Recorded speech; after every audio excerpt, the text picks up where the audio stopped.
নমস্কার বন্ধুরা, আপনাদের স্বাগত জানাই। আমি চম্পা কিচেন থেকে বলছি। আপনারা কেমন আছেন? ভালো আছেন? ভালো থাকবেন, সুস্থ থাকবেন। আমি আজকে আপনাদের একটা নতুন ভিডিও নিয়ে এসেছি। ভিডিওটি হলো আজকে রুই মাছের আপনাদের মাখা মাখা ঝোল রান্না করে দেখাবো।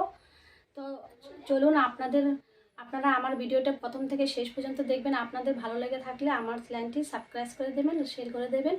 আসুন, আপনাদের আজকে আমি রুই মাছের মাখা মাখা ঝোল রান্না করার জন্য রান্নাঘরে যাচ্ছি। বন্ধুরা, আমি রান্নাঘরে চলে এসেছি।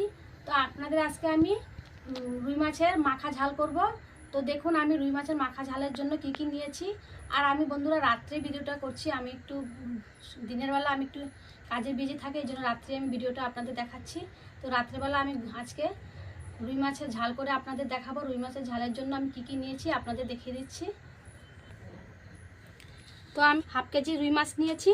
আর এখানে নিয়েছি আদা বাটা, জিরে বাটা, লঙ্কা বাটা।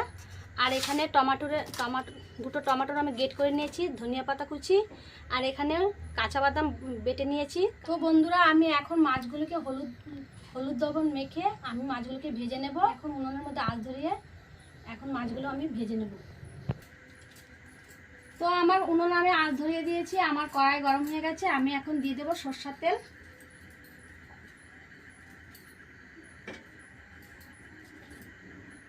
এদিক দিয়ে তেল গরম হতে হতে আমি মাছের মধ্যে হলুদ লবণ মেখে নেব ভালো করে। হলুদ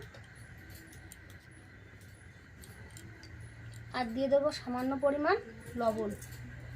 এখন আমি ভালো করে লবণ হলুদটা মাছের মধ্যে মেখে নেব। তো আমার কড়াইয়ে তেল গরম হয়ে গেছে। এখন আমি দিয়ে দেবো মাছগুলো ভালো করে আমি ভেজে নেব।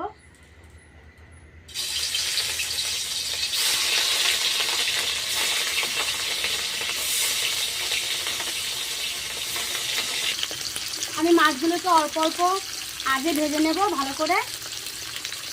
এখন আমি মাছগুলো পুরো মিডিয়াম আঁচ দিয়ে ভাজবো, বেশি আঁচ দিয়ে ভাজবো না, তাহলে পুড়ে যাবে মাছগুলো।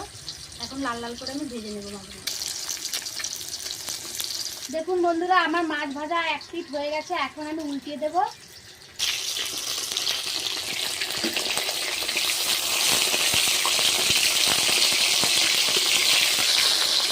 তো বন্ধুরা, আপনারা মাছ ভাজতে গেলে একটু বেশি করে তেল দেবেন। এই তেল দিয়ে আপনার মাছ ভাজাও হয়ে যাবে আর রেসিপিটাও হয়ে যাবে। বারবার আপনাদের তেল দিতে হবে না। তাই আমি আজকে একবারে তেল দিয়ে দিয়েছি। এই তেলে আমার সব কিছু ভাজা টাজা হয়ে যাবে। তো দেখুন বন্ধুরা, আমার মাছ ভাজা হয়ে গেছে। এখন আমি নামিয়ে ফেলবো। দেখুন, এরকম করে লাল লাল করে মাছগুলি ভেজে নেবেন। আমি লাল লাল করে ভেজে নিয়েছি। এখন আমি তুলে ফেলবো।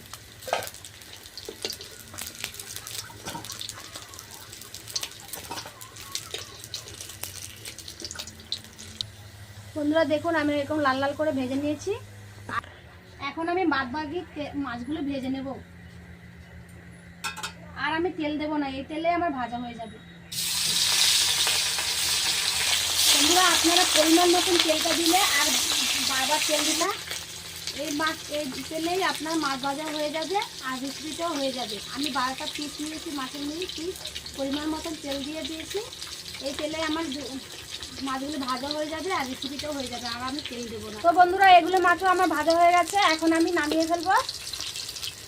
সবগুলো মাছ আমার ভাজা হয়ে গেছে।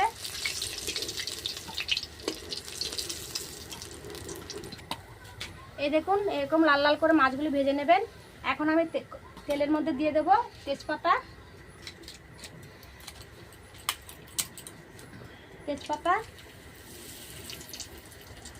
এখন আমি দিয়ে দেবো সাদা জিরে। জিরেটা লাল লাল হলে আমি এখন দিয়ে দেবো মশলাগুলো। আমার জিরে লাল হয়ে গেছে। এখন আমি দিয়ে দেবো আদা বাটা। তেলটা না ছিটানোর জন্য আমি একটু দিয়ে দেবো হলুদ গুঁড়ো।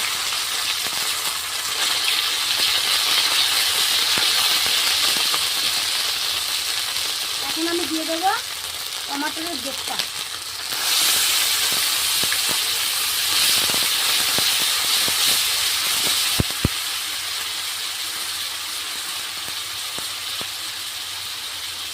দিয়ে দেবো আমি স্বাদ অনুসারে লবণ।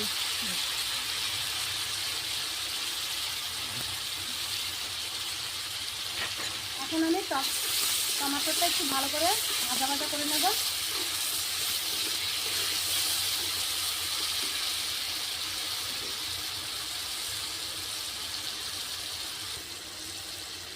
এখন আমার টমেটোটা একটু কাঁচা ভাবটা চলে গেছে, আমি এখন দিয়ে দেবো লঙ্কা বাটা, জিরে বাটা, আর দিয়ে দেবো পিষে রাখা বাদাম বাটাটা।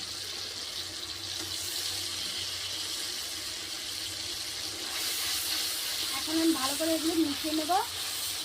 এখন আমি ভালো করে এগুলো মশলার সাথে মিশিয়ে, তেলের সাথে মিশিয়ে ভেজে নেব।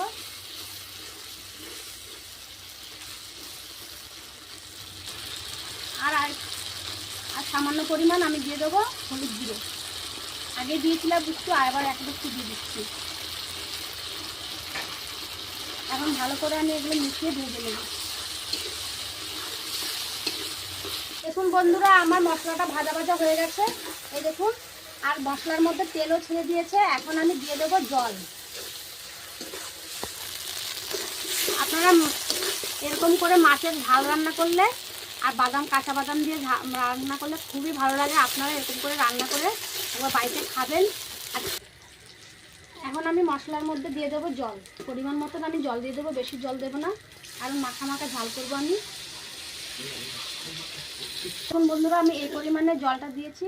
এখন জলটা ফুটলে আমি মাছগুলি দিয়ে দেবো।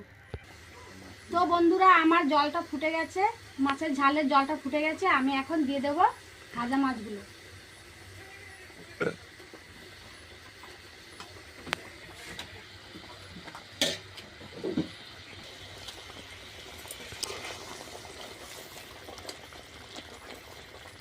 থেকে 3 মিনিট আমি জাল দিয়ে নামিয়ে ফেলি। মাছের ঝালটা হয়ে গেছে, আমি এখন দিয়ে ধনিয়া পাতা দিই। তো দেখুন বন্ধুরা, আমার মাছের ঝালের রেসিপিটা হয়ে গেছে। এখন আমি নামিয়ে ফেলবো। মাছের ঝালটা হয়ে গেছে, এই দেখুন মাছের ঝালটা হয়ে গেছে। এরকম করে আপনারা বাড়িতে একবার বানিয়ে খেয়ে দেখবেন। আর ভালো লাগলে আমার ভিডিওটা অবশ্যই আপনারা কমেন্ট করে জানাবেন। আর আমার ভিডিওটা যদি আপনাদের ভালো লেগে থাকে, অবশ্যই আপনারা আমার চ্যানেলটি সাবস্ক্রাইব করবেন, শেয়ার করবেন, লাইক করবেন। আর নিত্য নতুন রেসিপি দেখার জন্য, আমার পাশে থাকার জন্য অনেক অনেক ধন্যবাদ। আর যারা আমার চ্যানেলটি সাবস্ক্রাইব করেননি, তারা সাবস্ক্রাইব করে দেবেন। আবার আসবো আপনাদের সামনে নতুন ভিডিও নিয়ে একটা। নমস্কার।